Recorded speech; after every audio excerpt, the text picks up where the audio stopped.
हमारा solar system एक grand cosmic performance का स्टेज है। इमेजिन करो, सन एक कंडक्टर है, एक ब्रिलियंट स्टार जो लाइट और हीट रेडिएट कर रहा है। उसके अराउंड 8 प्लैनेट्स घूम रहे हैं, स्पिन कर रहे हैं। उनके ऑर्बिट्स एलिगेंट इलिप्टिकल पाथ्स बना रहे हैं।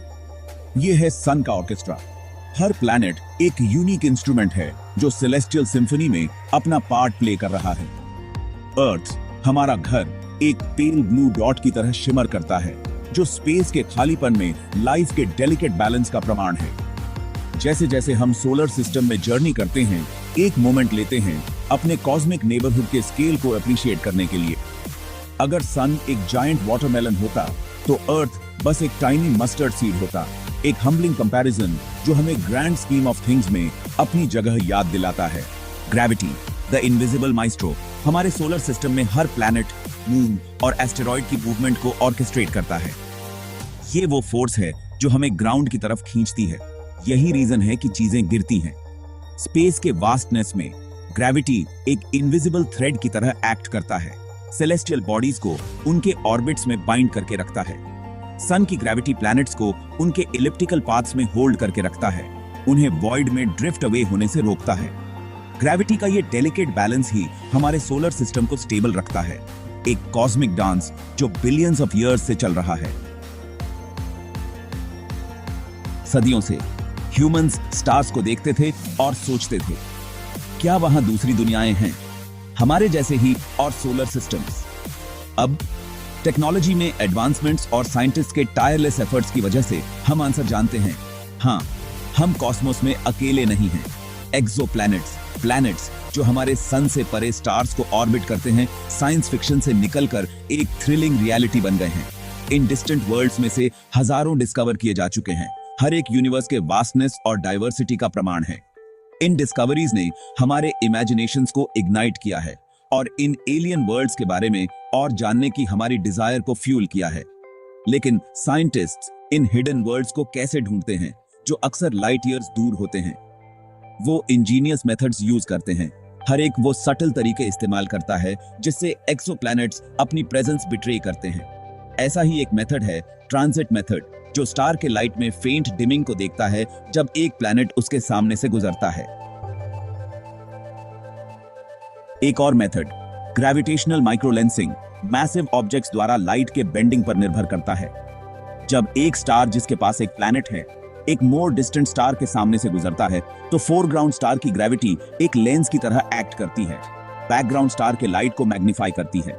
ये मैग्निफिकेशन फोरग्राउंड स्टार को ऑर्बिट करते हुए प्लैनेट की प्रेजेंस को रिवील कर सकता है। इन मेथड्स ने औरों के साथ हमें अदर सोलर सिस्टम्स के हार्ट में झांकने की परमिशन दी है, वर्ल्ड्स की एक स्टनिंग डाइवर्सिटी को रिवील करते हुए। कुछ गैस जायंट्स हैं जुपिटर से भी बड़े, जो अपने स्टार्स के बहुत ज्यादा क्लोज ऑर्बिट कर रहे हैं। बाकी रॉकी वर्ल्ड्स हैं अर्थ की तरह, जिनके सरफेसेस पर पोटेंशियली लिक्विड वाटर हो सकती है। एक्सोप्लैनेट्स की डिस्कवरी ने प्लैनेटरी सिस्टम्स की हमारी अंडरस्टैंडिंग को रेवोल्यूशनाइज कर दिया है। इसने हमें दिखाया है कि हमारा सोलर सिस्टम प्लैनेट्स के अपने फेमिलियर अरेंजमेंट के साथ कई पॉसिबिलिटीज में से बस एक है। यूनिवर्स प्लैनेटरी सिस्टम से भरा हुआ है, हर एक यूनिक और वंडर से भरा हुआ है। Section 5, Trappist 1, a miniature solar system. ऐसा ही एक फैसिनेटिंग सिस्टम है ट्रैपिस्ट 1, एक रेड ड्वार्फ स्टार जो अर्थ से लगभग 40 लाइट ईयर्स दूर लोकेटेड है। यह स्टार हमारे सन से बहुत छोटा और ठंडा है और इसके पास 7 अर्थ साइज्ड प्लैनेट्स का सिस्टम है, सभी अपने स्टार के रिमार्केबली क्लोज ऑर्बिट कर रहे हैं। यह कॉम्पैक्ट सिस्टम हमारे सिस्टम से बिल्कुल अलग है, जहां सभी 7 प्लैनेट्स मर्क्यूरी के ऑर्बिट में फिट हो जाते हैं। इनमें से 3 प्लैनेट्स हैबिटेबल जोन में रिजाइड करते हैं, स्टार के आसपास का वो रीजन जहां टेम्परेचर्स बिल्कुल सही होते हैं लिक्विड वाटर के प्लैनेट के सरफेस पर एग्जिस्ट करने के लिए। इस डिस्कवरी ने साइंटिस्ट में बहुत इंटरेस्ट पैदा किया है, जो ये जानने के लिए ईगर हैं कि क्या इन प्लैनेट्स पर पोटेंशियली लाइफ हो सकती है। ट्रैपिस्ट 1 यूनिवर्स में प्लैनेटरी सिस्टम्स की डाइवर्सिटी का एक प्राइम एग्जाम्पल है। ये हमें याद दिलाता है कि अर्थ से परे लाइफ की हमारी सर्च उन सिस्टम्स तक सीमित नहीं होनी चाहिए जो हमारे जैसे दिखते हैं। Section 6, Kepler 90, a mirror image. एक और इंट्रीगिंग सिस्टम है केपलर 90, एक सन लाइक स्टार जो लगभग 2500 लाइट ईयर्स दूर लोकेटेड है। इस सिस्टम ने हेडलाइंस बनाई थी क्योंकि ये डिस्कवर होने वाला पहला सिस्टम था जिसमें हमारे सोलर सिस्टम जितने प्लैनेट्स थे 8। हमारे सोलर सिस्टम की तरह केपलर 90 के प्लैनेट्स भी सिमिलर फैशन में अरेंज्ड हैं, छोटे रॉकी प्लैनेट्स स्टार के क्लोजर और बड़े गैस जायंट्स फादर आउट। हालांकि जहां प्लैनेट्स की नंबर सेम हो सकती है वहीं सिमिलैरिटीज खत्म हो जाती हैं। केपलर 90 के प्लैनेट्स सभी अपने स्टार के बहुत ज्यादा क्लोज पैक्ड हैं। आउटर मोस्ट प्लैनेट अर्थ के सन के अराउंड ऑर्बिट के सिमिलर डिस्टेंस पर ऑर्बिट कर रहा है। इसका मतलब है कि केपलर 90 सिस्टम के प्लैनेट्स हमारे सोलर सिस्टम में उनके काउंटर पार्ट से ज्यादा हॉटर होने चाहिए। केपलर 90 की डिस्कवरी एक रिमाइंडर है कि जहां हमारा सोलर सिस्टम अपने आप में यूनिक हो सकता है, ये अपने कॉन्फ़िगरेशन में बिल्कुल भी अकेला नहीं है। वहां और भी सिस्टम्स हो सकते हैं जिनमें प्लैनेट्स के सिमिलर अरेंजमेंट्स हैं जो डिस्कवर होने का इंतजार कर रहे हैं। Section 7 the future of our cosmic home.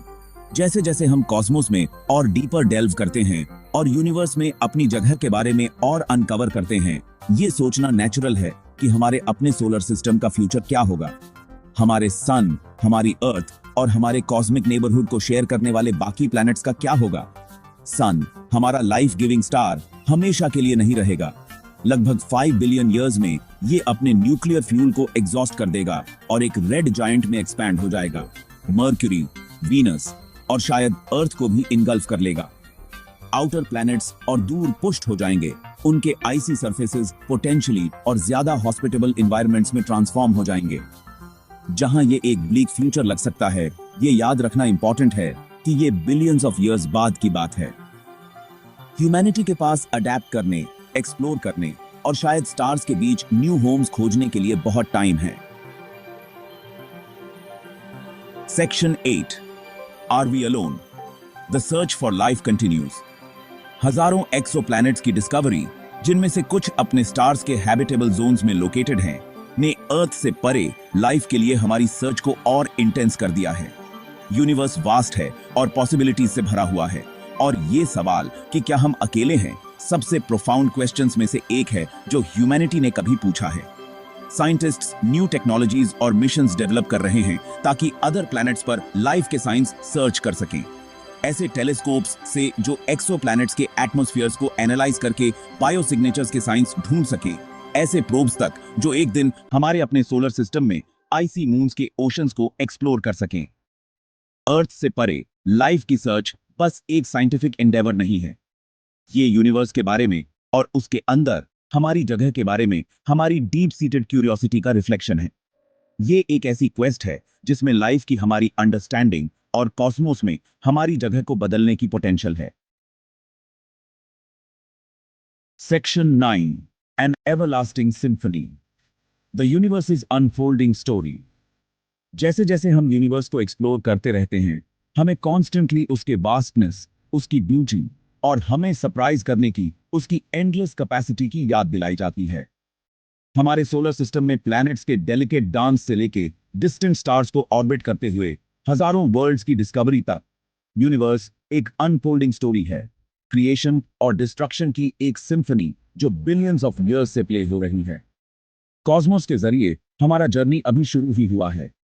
Her new discovery के साथ हम यूनिवर्स के वंडर्स और उसके अंदर अपनी जगह के लिए एक डीपर अप्रिशिएशन गेन करते हैं।